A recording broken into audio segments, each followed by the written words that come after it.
barasaaxooyinka gobolka Togdheer Maxamed Diiriye Xayd ayaa xalay ka jiray garoon cusub oo casri ah oo loogu magac daray Culus Stadium oo laga hirgeliyay magaalada Burco ee xarunta gobolka Togdheer.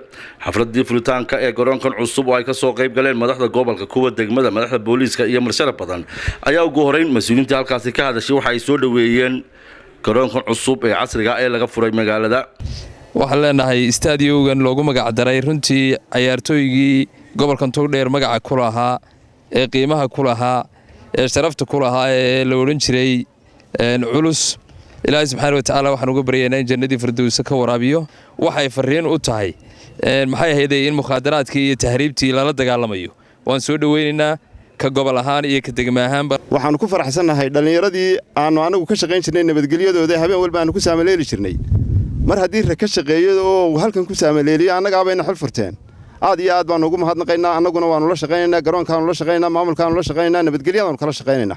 marka hore waxaan halkan ilaah baan mahad ugu celinayaa cid kastoo ka qayb qaadatay garoonkan rooga ah ee loogu magac daray Culus Stadium Burco. waxaanu leenahay garoonkan waa garoon qaali ah. kooxaha wariyaasha ay kala hogaaminayaan warun baa leedku hadda adinkiina ku darteen aad iyo aad baanu idinku mahadnaqaynaa. waa wixii awalba wacyigelinta samayn jirteen mid aad ku soo kordhiseen weeye. adinkii warbaa awal ku gaadhsiin jirteen, maantana adinkiiba wacyigelinta ku gaadhsiinaysa. aad iyo aad baanu idinku soo dhaweynaynaa. garoonkan cusub oo lagu furay laba kooxood oo ku kala ciyaaraya magacyada gobolka Hargeysa iyo Togdheer oo ay kala hogaaminayaan agaasimaha guud ee Home Cable TV Maxamed Cabdi Ilig iyo Cabdi Xakiin Shirwac oo ah wariyaasha ilaacada VO-da uga soo warama Somaliland ayaa hadal kooban iyaguna halkaasi ka jeediyay. anu waxaan halkan maanta u yimid muddo ku siman 6 sanadood oo Burcayman inaan garoonkan kubadda maanta ku soo ciyaaro. taasina waxay muujinaysaa ahmiyadda ay leedahay kubaddu oo caafimaadka laga helayo, isdhexgalka, walaalnimada, istixgelinta iyo isku tanaasulka iyo isbarashadu qiimaha ay ku leedahay bulshada dhexdeeda ayay muujinaysaa.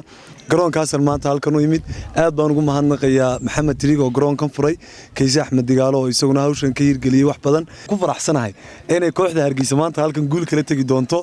waa Home Cable TV oo Burciya Hargeysa kala matalayoon wax kale ma jiraan. marka kooxda Hargeysa insha Allah guul baan u rajaynayaa. garoon dhismihii hirgelin ciyaareed waynu ka wada reegsano dhammaan waa la wada maray ahmiyadda leedahay.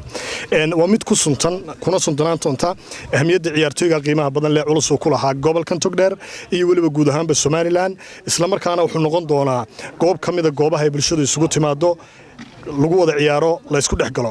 waxaanu kulli barnaamij marka soo aan ugu talagalay inaan ka soo jeedino barnaamijkaasi waxa weeye garoonka Togdheer Football Academy iyo Culus Stadium. waxaanu heshiis ku nahay aniga iyo mulkiile anigoo ka mas'uul garoonka Togdheer Football Academy iyo mas'uulka mulkiilaha halkan ee Maxamuud Triig inaanu labada garoon mataanayno. waxaanu ku tala jirnaa insha Allah taala inaanu si isku mid u qabanno tartamada dhalinyarada gobolka, marna ay halkan ku ciyaaraan, marna ay halka ku ciyaaraan. inta kadib waxa lagu furay labadii kooxood ee ku kala ciyaaraya magacyada Burco iyo Hargeysa, taas oo ku bilaabantay weerar iyo weerarcelin iyo ciyaar xiiso badan.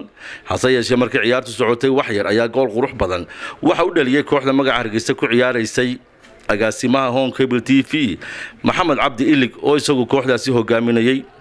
sidoo kale kooxdii ku ciyaaraysay magaca Burco ayaa isbedel ku sameysay ciyaartooygeedii, waxaanay la timid dardar iyo weerar, waxaanay ka dhaliyeen gool qurux badan oo bareejo ah kaas oo u saxeexay Maxamed Triig.